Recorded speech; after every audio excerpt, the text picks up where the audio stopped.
Hi, my name is Paddy Hirsch. I'm a Senior Editor at Marketplace, and today I'm going to talk a bit about short selling. Now, short selling's recently become part of the lexicon about the financial crisis, because a lot of people blame short sellers for dragging down a number of the shares that have been involved in this crisis, in particular in the financial sector. But it's worth pointing out that short selling is just another part of market activity. People get involved in the market in order to make money. People buy shares because they believe that the company's shares are going to go up and they're going to make money on that deal. And people sell or get involved in short selling because they believe the company's shares are going to go down. And a lot of people say that short sellers are responsible for the decline in some of these financial sector shares because they piled on and dragged those shares down.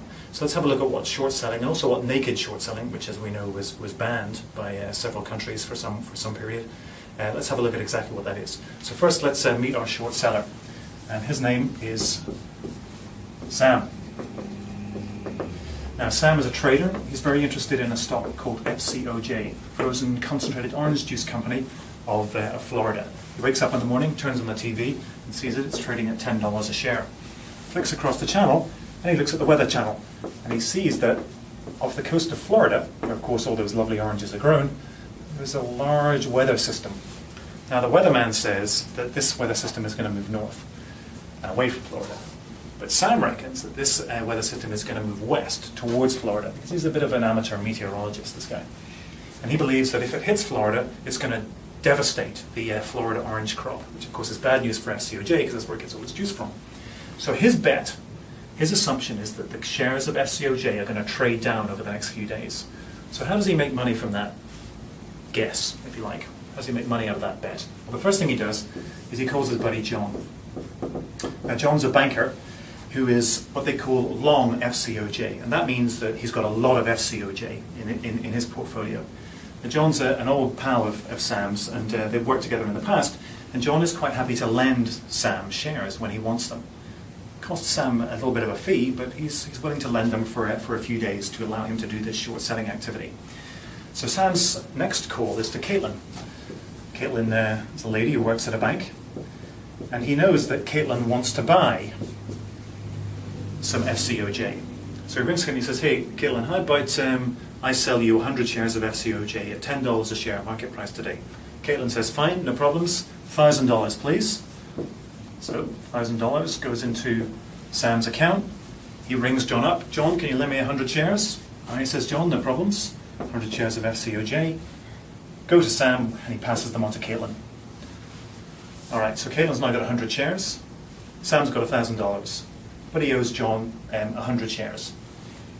So the next thing Sam does is wait for the storm to hit. Sure enough, the storm sweeps across into Florida, devastates the orange crop.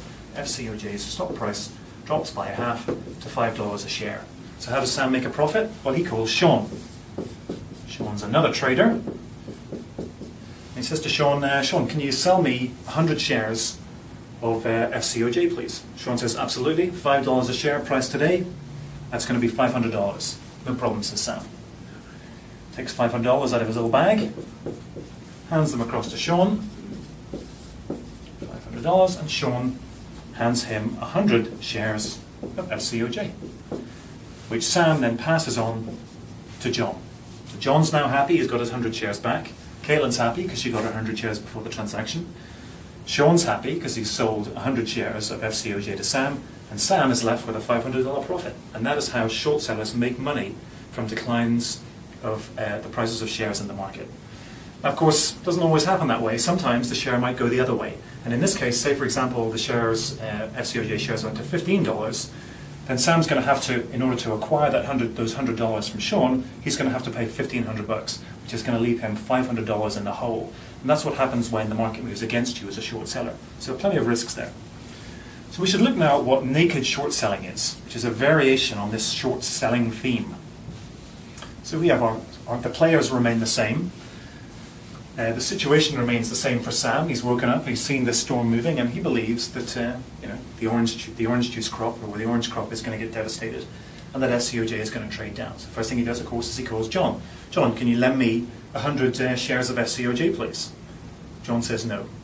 He calls around a whole bunch of other people. "Can you lend me 100 shares of FCOJ?" Nobody will lend him the shares. But he still wants to make money from Caitlin. So he rings Caitlin. "Caitlin, I know you want 100 shares of this stuff. can I sell it to you? All right, she says, $1,000. But you've got to get those shares to me in 3 days. So he's got 3 days to complete the transaction. He's got $1,000 in his account, and now he is hoping and praying that his bet is right. The reason that he's praying is because he's promised 100 shares of FCOJ, but he has not covered his bet. He's got no coverage from John or anyone else. Nobody's lent him any shares, so he is uncovered. In other words, he is naked. That's why they call it naked short selling. But of course, he can cover his bet in the end, so long as things work in his favor, or at least so long as he can get 100 shares to pay off Caitlin before the 3 days of the contract expire. So what does he do? He waits. FCOJ, sure enough, trades down, $5 a share. He then can go to Sean and he can buy that 100 shares at 500 as he did before, the last example. He gets knocked down to 500 himself, but at least he's got 100 shares which he can then pass on to Caitlin. So Caitlin's happy, Sean's happy, Sam is happy. Whew. Even though he hasn't been covered, he's actually managed to deliver the 100 shares as promised to Caitlin. But what happens if he goes to Sean and Sean says to him, no, I'm sorry, I'm not going to sell you 100 shares. The days are taking over. This is down at $5. He could make his money if he can find that 100 shares, but he can't find them from anywhere. Sean won't sell it to him. John won't lend them to him. Suddenly Sam is in a hole. He hasn't covered his bet. He's naked, and he's becoming more naked by the moment because he can't get the shares to make Caitlin good on his trade. And this is the danger that people see in naked short selling. It's because your bet isn't covered. Even if this dropped to $1 a share and he still couldn't find anybody to sell him the shares, he's still in the hole. He hasn't made any money because he hasn't covered his bet to Caitlin. And this is what people are concerned about in the markets now.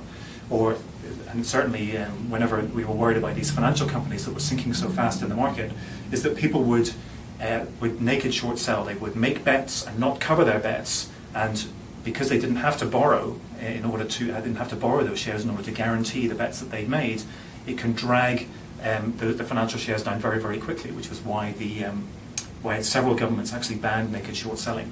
So you see the problem. If you're in this situation, you're a naked short seller, you haven't covered your bet with a loan of shares, and you can't buy the shares from anybody else. You're in debt to Caitlin to the tune of 100 shares. Everybody's unhappy in this situation. Everybody needs a drink.